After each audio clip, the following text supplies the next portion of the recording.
Muy buenos días. Una vez más nos encontramos en uno de los temas más interesantes que se dan hoy en día. Siempre toda empresa, todo negocio necesita saber realmente cómo contabilizar sus gastos, cómo registrar sus operaciones.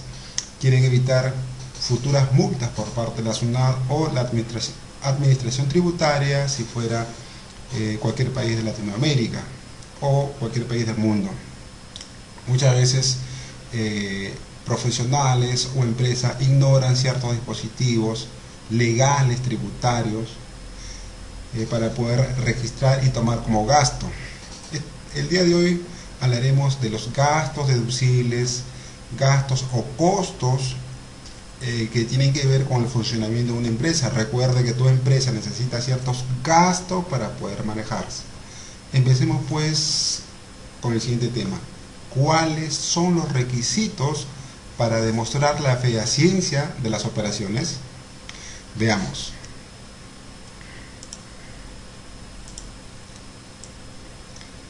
En esta primera parte podemos analizar lo siguiente.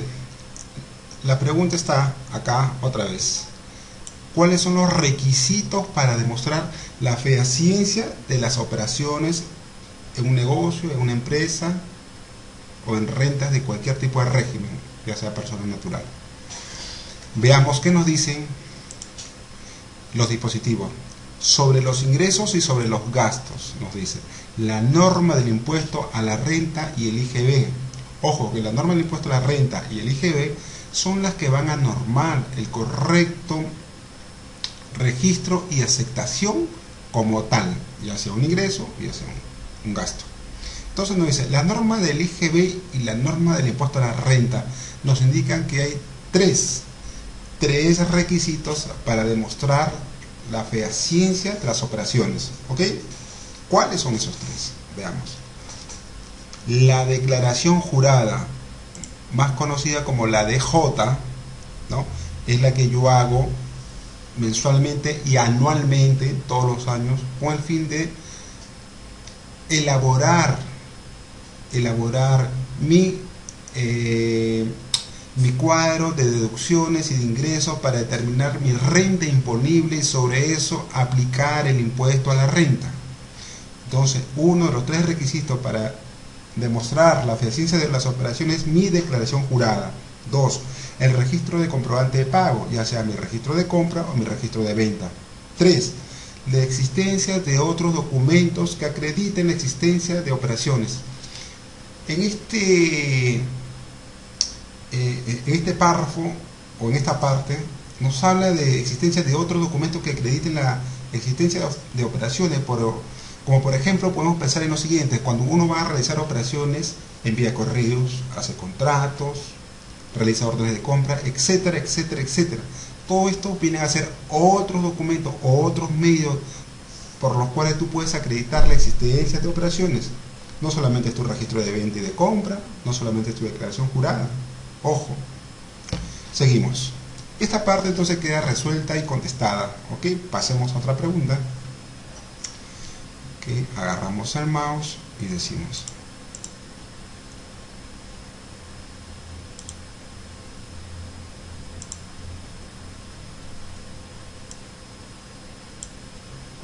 ¿cómo aplicar el principio de causalidad? ¿Cómo debemos aplicar este principio de causalidad para que los gastos y costos sean tomados por el negocio y sean deducción, ojo, sean deducibles para determinar la renta imponible? Veamos los casos. Dice, para que sea deducible, el gasto tiene que ser necesarios para producir y o mantener la fuente generadora. Es decir, para producir ¿qué? Lo que la empresa comercializa, lo que la empresa vende, que es su negocio principal por la cual vive y genera resultados. Y o mantener su fuente generadora, o sea, mantener que el negocio marche, y para eso se necesita ciertos gastos. Ojo, que sea necesario. Hay gastos que no son necesarios en la empresa, pero se pueden registrar dentro de la empresa. Ojo. Entonces, en ese caso, ese gasto no sería necesario. Analicemos un poco más. Sobre el particular, ¿qué nos dice? El tribunal fiscal, el ente superior, quien tiene la última palabra después de SUNAT, ¿qué nos dice? El RTF 4807 señala que el principio de causalidad es la relación de necesidad. Tiene que haber una necesidad de este gasto para que sea aceptado legalmente, que debe establecerse entre los gastos y la generación de renta o el mantenimiento de la fuente. Noción que nuestra legislación es de carácter amplio, pues se permite la sustracción de erogaciones que no guarden dicha relación de manera directa. Como habíamos dicho, ¿qué gastos no guardan relación de manera directa? Por ejemplo, un empleado, un ejecutivo, se va de viaje al Caribe, lleva familiares, hace gastos de hotel, de comida, de taxi, juegos sobre esos familiares. Luego retorna a su patria y lo quiere pasar como gasto del negocio. Yo pregunto, ¿esos gastos guardan relación de manera directa con la empresa? ¿Sí o no? Si tu respuesta es no, estás en lo correcto, porque esos gastos nada tienen que ver con la empresa. ¿Ok? Eso quedó claro. El otro punto nos dice que no se encuentre expresamente prohibido por la ley, de acuerdo a lo previsto en el artículo 44 de la ley del impuesto a la renta. Ahí termina. O sea, tenemos la ley del impuesto a la renta. El artículo 44 nos indica los diversos conceptos que están prohibidos. Ahora, ¿cuáles son? Acá solamente nos da la ley, si lo dejamos ahí queda medio confuso. ¿Cuál será? No se sabe. Pero ahora vamos a ir a esta ley, al artículo 44. Entonces nos pasamos ahí por un momento y decimos, artículo 44, ¿qué nos dice?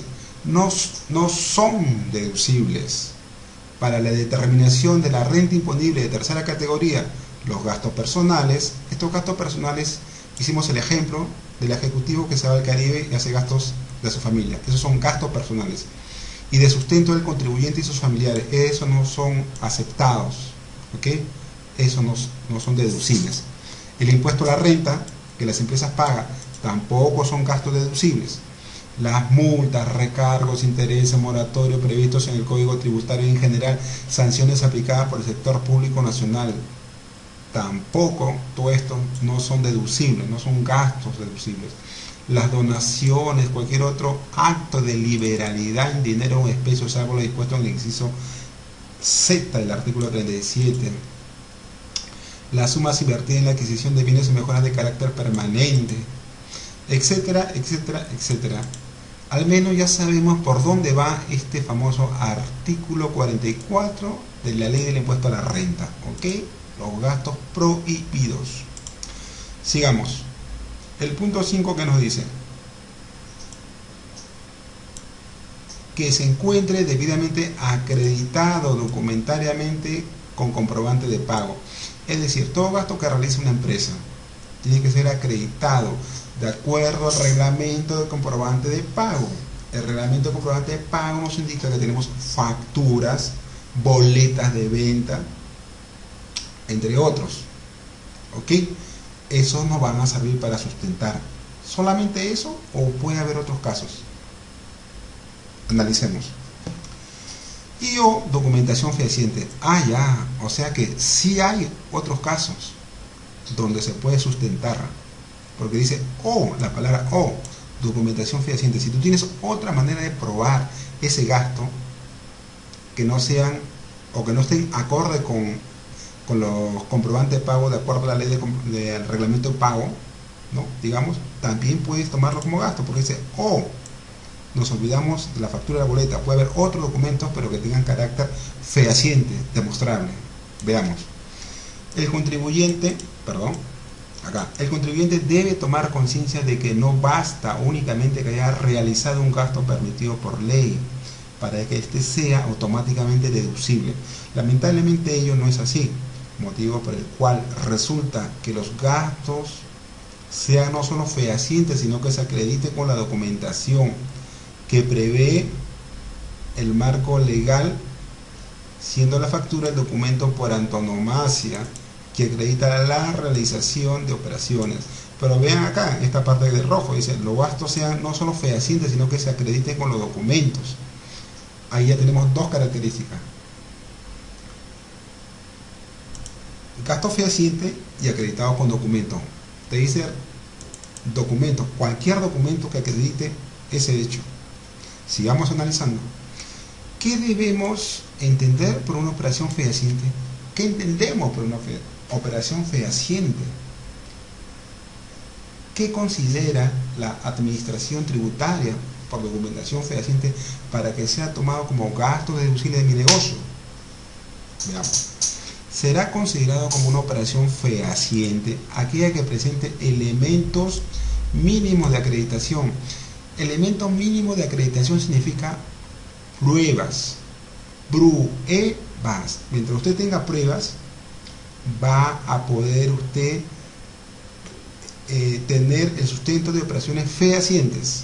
Es decir, aquella respecto de la cual se tenga pruebas pertinentes de las transacciones realizadas. Ojo, sigamos.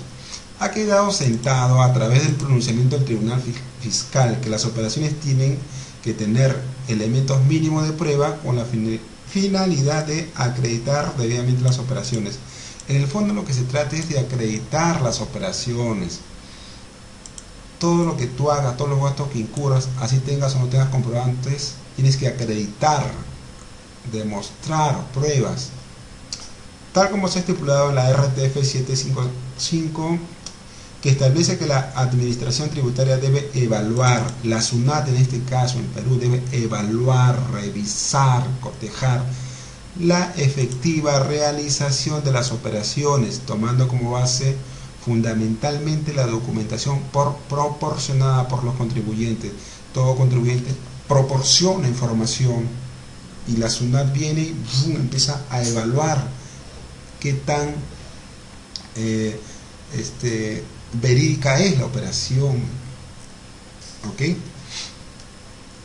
Seguidamente nos dice, el desembolso debe estar acreditado documentalmente. Todo desembolso que realicen los contribuyentes debe estar acreditados documentalmente, siendo exigible desde la perspectiva tributaria nacional el respaldo a través de un comprobante de pago habilitado para tal fin.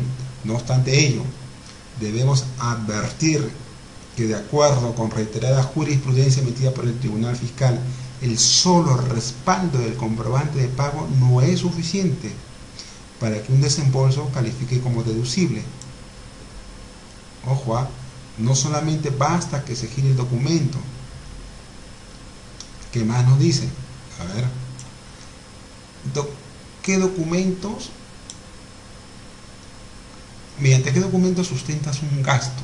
Nos dice, en consecuencia, con el objeto que proceda a la deducción del gasto, se requiere que éste adicionalmente se encuentre sustentado con otros documentos que permitan acreditar fehacientemente el mismo, sobre todo teniendo en cuenta su materialidad. Por materialidad entendemos montos significativos o trascendencia de la transacción.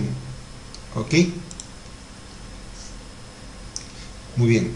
Dichos documentos serían, entre otros, ¿qué documentos serían estos? De lo que está hablando acá, lo necesario para sustentar el gasto. Los documentos serían los siguientes: contratos,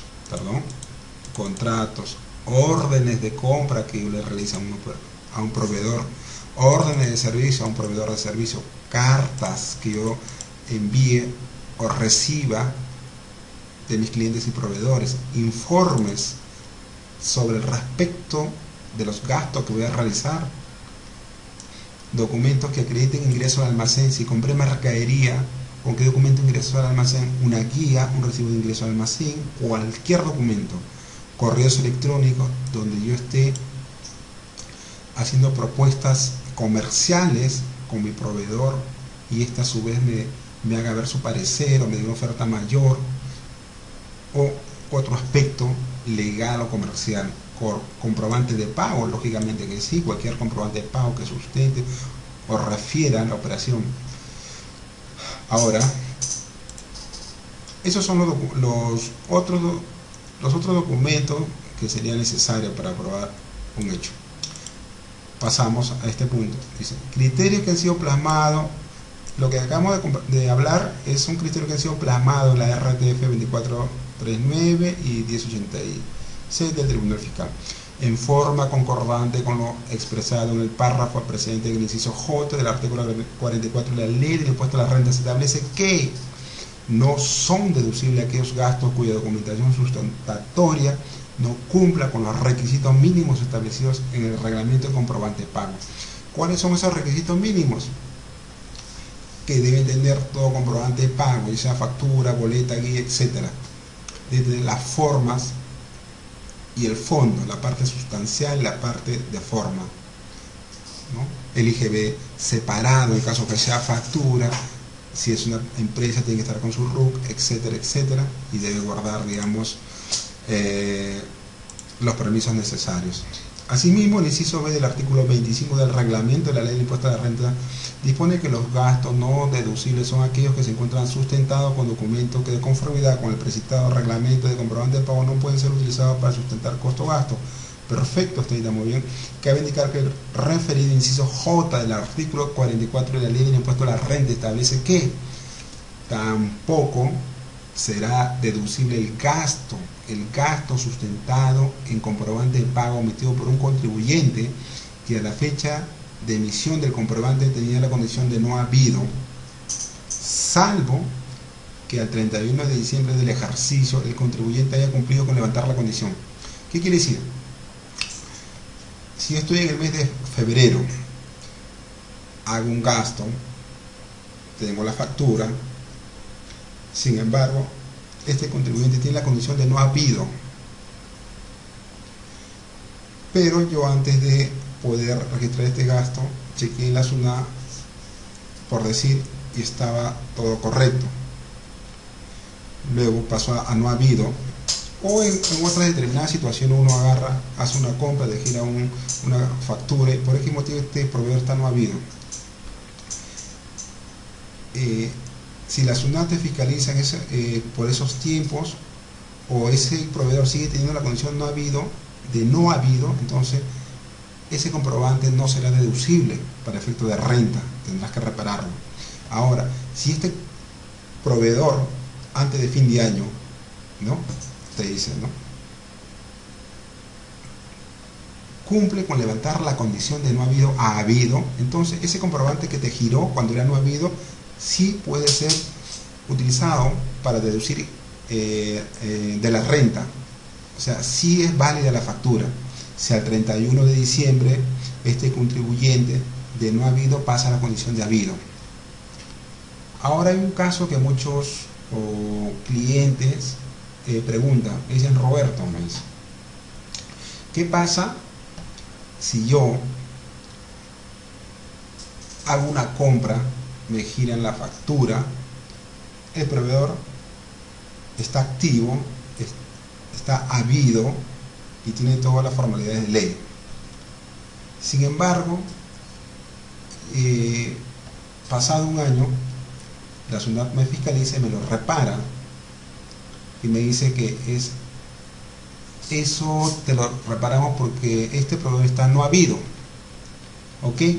Entonces, de acuerdo al Tribunal Fiscal, y la ley indica que cuando el contribuyente, en el momento que te giró la factura, estaba como habido, entonces esa factura sí vale, sí sirve, sí es válido, y lo podrás utilizar para deducir renta y va a ser un gasto deducible. Si después este proveedor cambia la condición de no habido, eso nada tiene que ver, porque en el momento que se realizó la transacción comercial era habido, todo era claro, transparente y legal. Si después él tiene la condición de no habido, ya eso es injerencia de SUNAT, que investigue, que analice por qué y que tome las medidas respectivas tributarias, sea sanción o no. Pero yo, como cliente de este proveedor, cumplí con la formalidad de la ley. Por lo tanto, esa factura, si la SUNAT me lo repara, se le hace ver la ley y hay RTF del Tribunal Fiscal donde indica que sí lo tengo que tomar como gasto, porque en el momento todo era correcto. Ok, bueno, una vez más, un servidor de ustedes, Carlos Roberto Maldonado, al servicio de ustedes. Ha sido un gusto compartir esta parte de lo que es cierre contable tributario, y lo invitamos a ustedes a nuestros seminarios y conferencias que estamos realizando permanentemente para que todos los contadores y empresas estén capacitados y actualizados con estos temas. Siempre en la parte de abajo haremos llegar nuestra fecha de los seminarios. Asimismo, también podemos acá ver, digamos,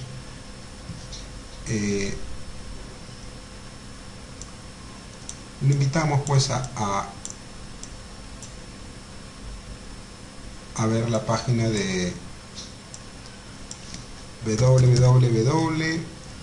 www.revista de consultoría. Le damos enter y nos lleva a la página de la revista de consultoría, donde usted puede gratis, completamente gratis, ver cualquier tema, ya sea tributario, ya sea contable, ya sea laboral. Y acá está el aviso del seminario que estamos realizando. Ok, tenemos temas de todo tipo: régimen laboral, bancarización, las gratificaciones, cálculo. Si quiere ver, por decir, régimen laboral o bancarización, solamente dar un clic acá en esta parte del blog y le aparecerá todo el tema del blog, uso de los medios de pago, el análisis tributario y preguntas de clientes y más clientes, y también de personas que siempre están haciendo un seguimiento al blog. Completamente gratis. También hay una parte pagada que usted lo puede ver acá, en esta parte que dice suscripción 2002. Ok, es la parte pagada que incluye libros, y es un precio realmente bien razonable y bajo en el mercado. Si usted quiere buscar las categorías, le da clic acá. Esto es gratis, esta parte. Usted puede ver cualquier tema del cierre contable, constitución de empresa, etcétera. Todo está a disposición de usted. Bueno, un servidor de ustedes, Carlos Roberto Maldonado Ortega, al servicio, y fue una alegría y un placer. Que Dios los bendiga. Hasta pronto.